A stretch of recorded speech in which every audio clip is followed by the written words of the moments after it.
So far in this book, you've scaled most content with the selection tools. In this part of the lesson, you'll use several other methods for scaling artwork. So to zoom out a little bit, press Command and minus on Mac or Control and minus on Windows so that you can see the person in the raincoat at the bottom edge of the artboard. With the selection tool selected, click the artwork of the person down here. Now, to zoom into it, press Command and plus on Mac or Control and plus a few times. In the Properties panel, click the center reference point right here. That way anything we do transformation-wise will be relative to the center of the artwork. Ensure that the constraint width and height is set. In other words, it looks like this. Type 30% in the width field. You got to put in the percent there. And then press Return or Enter to decrease the size of the artwork. Now, you can see that it's really hard to see the artwork. All you see are blue lines and the bounding box and all that. So choose View, Hide Edges right there, and you'll hide the inside edges so you can see the artwork a little bit easier. Notice that the arms of the person are still pretty big. The reason why is because that's actually a stroke, and the stroke will not scale. It won't change in size when the artwork changes in size, unless we tell Illustrator to do that, which we will. So choose View, Show Edges so we can see everything again. There we go.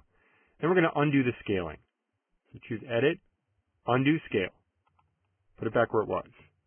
In the Properties panel, click Show More here in the Transform section and select Scale, Strokes, and Effects. All right, come to the width. We're going to do the same thing here. Come to the width, type in 30% and press Return or Enter, and it should now be scaled with the stroke on the arms smaller proportionally. All right, now we want to see the flower over here. If you don't see it, you can press the space bar to select the hand tool and move over, but I already see it. With the selection tool, click the flower. Come to the Rotate tool over here and press and hold on the Rotate tool. You might see the Reshape tool over there, I'm not sure, and choose Scale. So we're going to go to the Scale tool. The Scale tool is used to actually scale content by dragging, but a lot of times we can actually use the dialog box, which is similar to using a transform scale option or command. So come to the Scale tool over here again and double click on it. In the Scale dialog, change Uniform to 20% or 20. You don't have to type in the percent. Select Scale, Strokes, and Effects if it's not already applied.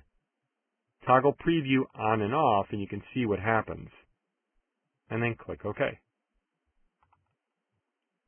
Select the selection tool, and what you're going to do is you're going to drag the flower up onto the artwork. So you may need to zoom out a little bit.